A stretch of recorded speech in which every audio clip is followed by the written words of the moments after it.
In 1908, a Kansas farmer named Henry Walsh stopped a masked intruder with a weapon that fit in his palm. It weighed under a pound, was perfectly legal in every state, and today would get him 5 years in federal prison. Your great-grandfather did not call the sheriff. The sheriff was 12 miles away on horseback. He handled it himself, and the weapons he used were not the rifles hanging over the mantle. Those were for deer and coyotes. The real self-defense arsenal lived under floorboards, inside walking sticks, and sewn into the lining of a Sunday coat. Number 14 on this list was sold in the Sears Roebuck catalog for 85 cents. Number 3 was carried by a sitting Supreme Court justice. Before we count down, hit subscribe, because what our great-grandfathers kept in their homesteads would put most of us in cuffs today. Let's begin. Number 20, the cast iron skillet by the bed. Every homestead kitchen had one, and every homestead bedroom had one too. A 12-inch Griswold or Wagner skillet weighed close to 8 pounds of solid American pig iron, swung on a wooden handle that fit a woman's grip like it was made for her. In 1912, a new skillet cost 70 cents at the general store, and most were handed down from mothers who had already put them to work for 30 years. Farm wives kept theirs within reach of the bed, usually hung on a nail or resting on a chair, because when a man broke the latch at 2 in the morning, you had maybe 4 seconds to decide whether to scream or swing. Court records from rural counties across Missouri, Kentucky, and Oklahoma are full of coroners' reports that end with the phrase, "struck about the head with a domestic cooking implement." No jury in those counties ever convicted a woman for it. The skillet was not a weapon until it was, and that was the point. Today, intent transforms it under every modern assault statute. Your great-grandmother just called it Tuesday. Number 19, the axe handle behind the door. Not the axe, the handle. Every back door in rural America had one leaned against the jamb. A hickory or ash shaft about 30 inches long, sometimes still wrapped in the leather grip the man of the house had soaked and shrunk onto it himself. An axe was too much. It would kill a man outright and bring the law. A handle would break a collarbone, a jaw, or a knee, and send the trespasser crawling back into the dark without a funeral. Hickory weighs more than you would think. A good handle, swung at full extension, delivered about the same force as a pitched fastball to the skull. Farmers kept them by the door because traveling men walked the roads in those years. Some were selling brushes, some were not. Your great-grandfather did not open the door without that handle in his left hand. Today, that same prepositioned stick near an entryway shows up in prosecutors' briefs as evidence of premeditation. Back then, it was just what you did. Number 18, the bullwhip coiled on the barn wall. 10 feet of braided kangaroo or cowhide with a popper on the tip that broke the sound barrier when it cracked. A man who knew how to use one, and most did, could take an eye out at 10 paces or rap an attacker's throat before he closed the distance. In 1900, a Texas drover would pay $4 for a good whip and consider it the best money he ever spent. But the whip was not just for cattle. When two-legged threats came up the drive, the whip came off the wall, and you would hear it before you saw it, that pistol-shot crack that told every drifter within half a mile the homestead was awake and unhappy. Modern laws in most states now classify braided whips as prohibited offensive weapons when carried with intent. Your great-grandfather carried it to church, and no one blinked. Number 17, the loaded riding crop. First pattern break, and here is where things get interesting, because this one traveled in polite society. A lady's riding crop looked like a slim leather switch, maybe 20 inches long, with a braided loop at the handle. What nobody mentioned in the catalog was that the knob end was often cast in lead, wrapped in leather, and weighted to 8 or 9 ounces. A respectable woman in 1905 could carry one openly into a hotel, a train car, or a theater. And when a man on a dark street put his hand where it did not belong, she could crack his temple with a tool nobody would ever call a weapon. Harrods and Macy's both sold weighted crops, explicitly advertised for ladies traveling alone. The advertisement language was coded. They called it personal protection. Today, a lead-weighted striking implement disguised as something innocent is a textbook definition of a prohibited concealed weapon in 38 states. Your great-grandmother carried one in her purse to the opera. Number 16. The straight razor under the pillow. A Sheffield or Solingen steel straight razor cost about $1.50 in 1910, honed to an edge that could split a falling hair. Men used them every morning to shave. They also used them every night for something else. The razor rested in its leather strop, hung on the bedpost, or folded shut beneath the pillow where a hand could find it in the dark without looking. The blade opened with a flick of the thumb, locked against the spine, and delivered a cut so clean the victim often did not feel it for a full second. Barbershop lore across New Orleans, Chicago, and Philadelphia carries hundreds of stories of husbands defending homes with the same blade they had used at the washstand an hour earlier. The razor was legal, ordinary, and present in every household in America. Today, carrying a straight razor with the intent to use it as a weapon violates concealed blade statutes in almost every urban jurisdiction. Your great-grandfather just called it his razor. Number 15. The slungshot. Not a slingshot, a slungshot. One letter and a world of difference. This was a weighted ball, usually lead or iron, sewn into a leather pouch and attached to a braided cord or leather thong about 18 inches long. Sailors invented it, dock workers perfected it, farmers kept one hanging in the smokehouse. Swung in a tight arc, a 6-ounce slungshot delivered the same impact as a police baton at about 1/10 of the cost, and you could make one in an afternoon with scrap lead and a piece of saddle leather. A boy of 12 could carry one in his overall pocket and nobody would know. During the 1850s through the 1890s, the slungshot was so commonly used in street robberies that the New York legislature banned it by name in 1849, one of the first specific weapon bans in American history. Rural men kept making them anyway. It was the original expedient weapon. Today, possession of a slungshot is a felony in California, Michigan, and a dozen other states. Your great-grandfather braided the cord himself by lamplight. Number 14. The life preserver, not the kind you throw off a boat. In the catalog language of 1895, a life preserver was a short leather-covered cosh, about 10 inches long, with a spring steel shaft and a lead-weighted head. Sears Roebuck sold them for 85 cents, shipped discreetly, and advertised to night watchmen, bank messengers, and gentlemen who walk in the city after dark. The spring shaft meant you could crack a man's collarbone with a wrist flick, no shoulder motion required, which made it devastating in close quarters. A homesteader on a trip to Kansas City or St. Louis would tuck one into his jacket alongside his pocket watch. When the knock came at the hotel door at 1 a.m., he did not need a gun. He needed 8 inches of steel, lead, and leather.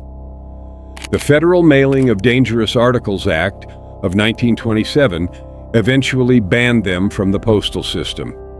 State laws followed. Today, every modern weapon statute in America specifically names the cosh, sap, or blackjack as a prohibited item.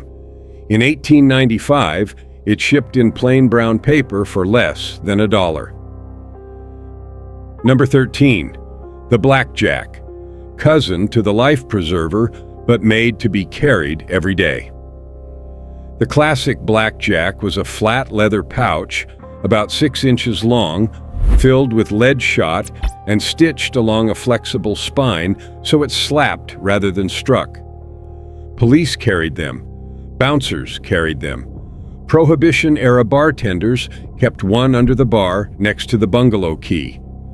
Homesteaders who made the occasional trip to town carried one in the small of the back, tucked into the belt where a jacket hid it completely.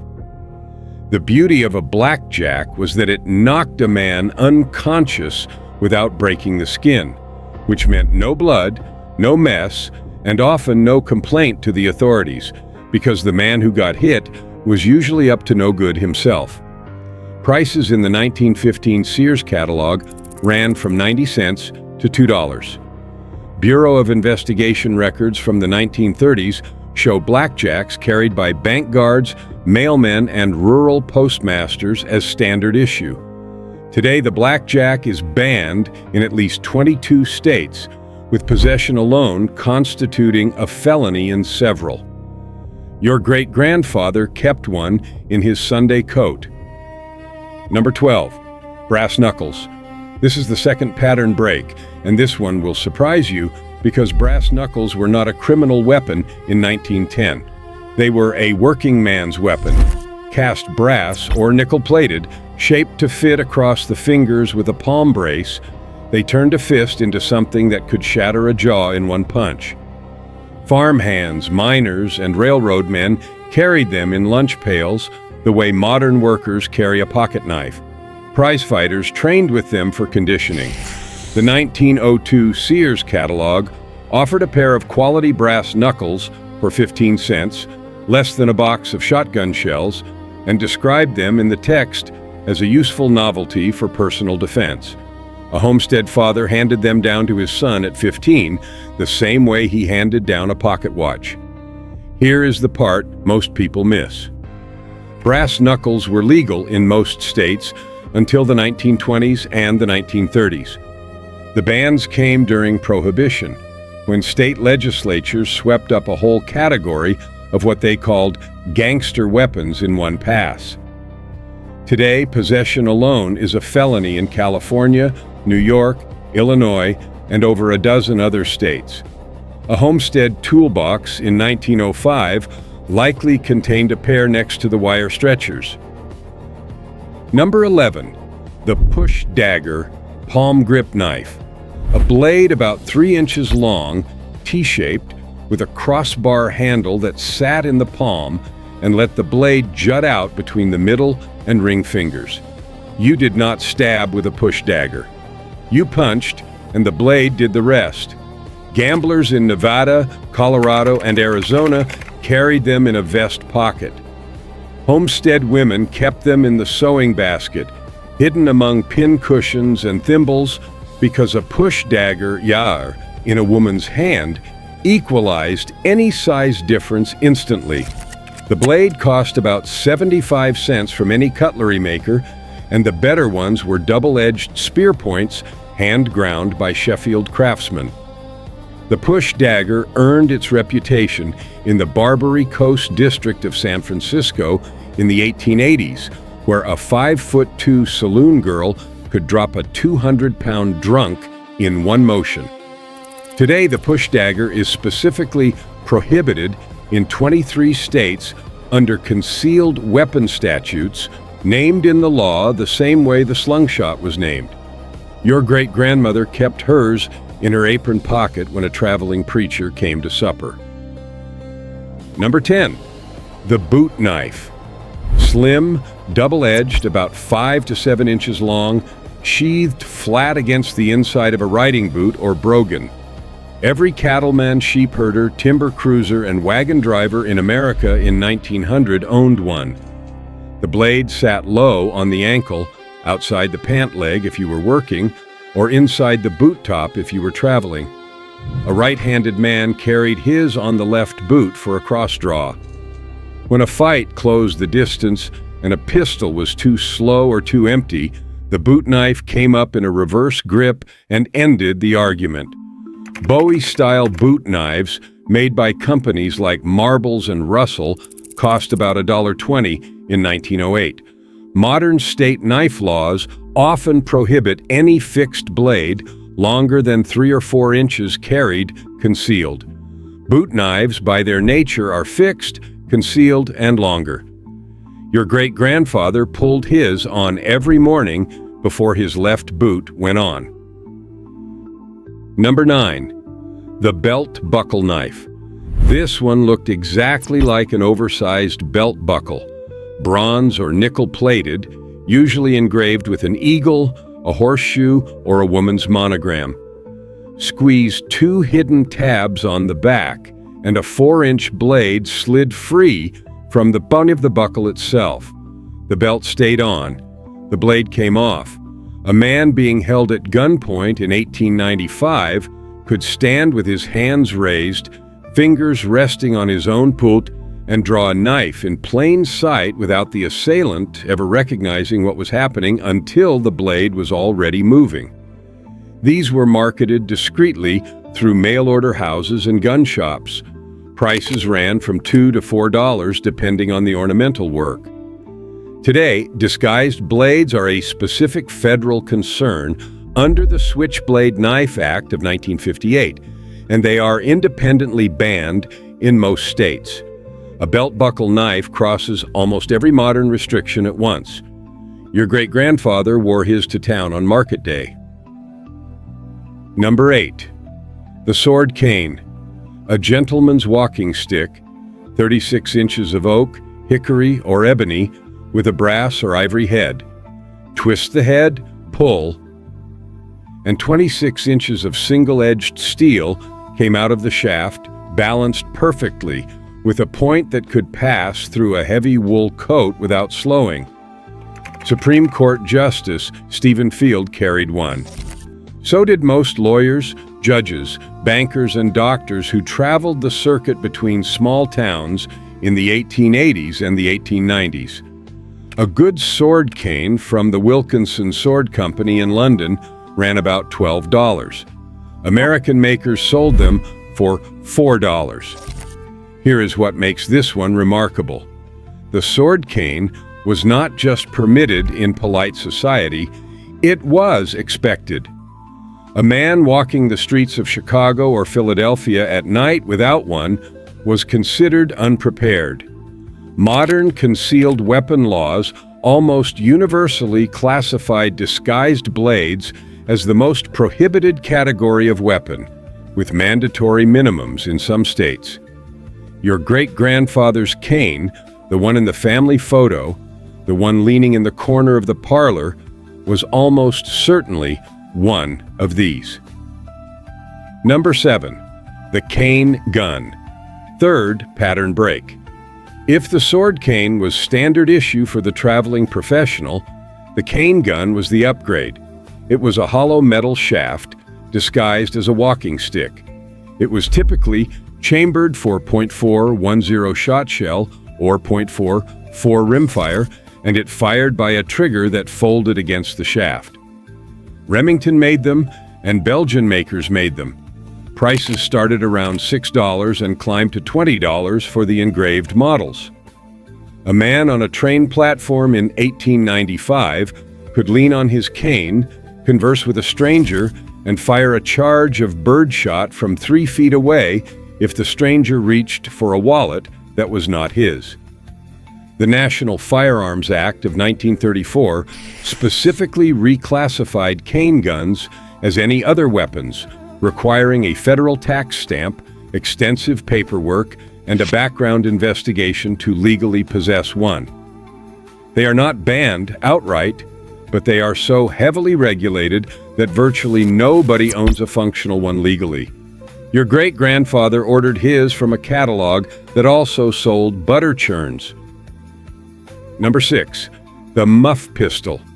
A woman's weapon designed to fit inside the fur hand warmer, or muff, that every well-dressed lady carried in winter from 1860 through 1920. The muff pistol was typically a .22 or .32 caliber, short-barreled, single-shot or two-shot, weighing under 8 ounces, often nickel-plated with mother-of-pearl grips. A woman walking home from church in January could have her hands inside the muff, finger already on the trigger, and nobody within 10 feet would ever know she was armed. Remington's double derringer was the most famous variant, selling for about $8 in 1900. Frontier saloon women, traveling nurses, farm wives going to market alone, and every respectable woman traveling by train or stagecoach considered it standard equipment. Modern concealed carry laws apply to them the same as to any other handgun. But the real issue is that the muff pistol was often carried by women who had no permit, no registration, and no intention of informing anyone. In 1910, that was legal in most of America. Today, it is a felony in most states. Number 5. The pepperbox revolver, a multi-barreled pistol, usually 4 or 6 barrels clustered around a central axis, firing in sequence as the trigger was pulled. No rifling, no accuracy past about 10 feet. But at 3 feet, across a kitchen table, a pepperbox put 6 .31 caliber balls into a man's chest in under 2 seconds. Allen and Thurber of Massachusetts made thousands of them in the 1840s and the 1850s, and they remained common homestead weapons well into the 1890s because they were cheap, reliable, and did not require aim. A pepperbox sat in the drawer of the kitchen table, loaded, capped, ready. When the door opened without a knock, the lady of the house put her hand on the grip and waited. Prices dropped to under $3 for used pieces by 1900. The Federal Gun Control Act of 1968 brought multi-barreled firearms under the same regulations as modern handguns, and most pepperboxes today exist only as antiques. Functional ones require federal compliance. Your great-grandmother kept hers next to the flower. Number 4. The hideout Bible gun. A hollowed-out family Bible, the one that sat on the parlor table or the nightstand, with the pages carved into the shape of a small revolver or derringer. The book closed with a snap. The cover showed scripture. Nobody, not even a thief searching a house, ever looked inside a Bible. Homesteaders made these themselves with a sharp knife and patience, fitting a pocket revolver into the cavity so precisely that it could be drawn in one motion by a practiced hand. The technique was documented in frontier memoirs from Texas to Montana. Preachers did it, schoolmarms did it. Respectable women who would never be seen near a gun store kept loaded firearms hidden in the Book of Psalms. Today, the practice of concealing a firearm in a disguised container falls under specific federal prohibitions against concealment devices, and state laws compound it. But in 1905, the only law was that the Bible stayed closed when company visited. Your great-grandmother opened hers every Sunday morning and every time the dog barked at the porch. Number 3. The sewn-in coat pocket revolver. A lightweight pocket pistol, typically a Smith & Wesson .32 caliber hammerless or an Iver Johnson .38 caliber safety automatic, sewn into a reinforced interior pocket of a man's everyday coat. The pocket had no opening to the outside. You reached into the coat through the lapel, not the hip. This meant a man could walk into any room, hand in his coat, adjust his tie, and be holding a loaded 5-shot revolver before anyone noticed his elbow moving. Tailors in Chicago, St. Louis, and Philadelphia advertised this service openly in 1910. The cost was about $1 for the alteration on top of the cost of the gun itself, which ran from $6 to $9. Supreme Court Justice Stephen Field carried a Colt this way when he traveled the California circuit in the 1880s and used it to fatal effect on a rival judge. The story is in the court records. Today, this exact carry method violates virtually every state concealed carry statute because the gun is hidden from plain view and cannot be readily produced for inspection by law enforcement. Your great-grandfather walked to church with his. Number 2, the sawed-off coach gun, a short, deadly double-barrel shotgun, typically 12 or 10 gauge, with the barrels cut down to about 14 to 18 inches and the stock cut down to a pistol grip or cropped buttstock. The original design came from stagecoach guards who rode shotgun, hence the name. By the 1890s, farmers across the country kept a coach gun in the wagon under the seat, loaded with buckshot for the long drive home from town after dark. 14-inch barrels with double-aught buckshot at 10 feet turned a single trigger pull into an unsurvivable event. A new single-barrel shotgun cost about $5. A sawed-off conversion was free. You just took a hacksaw to the gun you already had. This is the weapon that ended Bonnie and Clyde, wielded by Texas Rangers, and it was the standard homestead insurance policy for a generation. The National Firearms Act of 1934 made short-barreled shotguns a restricted class requiring federal registration, a $200 tax stamp, and a background investigation. Cutting down a shotgun today without federal paperwork is a 10-year federal felony. Your great-grandfather did it with a handsaw on the back porch. Number 1, the trench knife, a single weapon that combined everything in the homestead arsenal into one fist-sized package. A heavy, double-edged blade about 7 inches long, mounted on a brass knuckle handle with a spiked pommel for striking rearward. The U.S. model 1918 Mark I was the most famous version, issued to American soldiers in the First World War, and tens of thousands of them came home in duffel bags when the boys returned in 1919.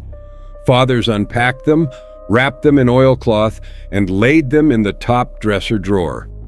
Sons grew up knowing where it was. The trench knife was the complete close-quarters weapon. Punch with the knuckles, slash with the blade, strike with the pommel, all in one motion, all with one hand. No other homestead weapon combined so many functions so efficiently.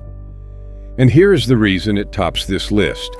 Today, the Mark I trench knife is specifically illegal to possess in California, New York, Massachusetts, and a dozen other states because it simultaneously violates laws against brass knuckles, fixed blade concealed weapons, and spiked strike implements. A single object breaks 3 statutes at once. Your great-grandfather brought his home from France with his discharge papers and kept it in the nightstand until the day he died.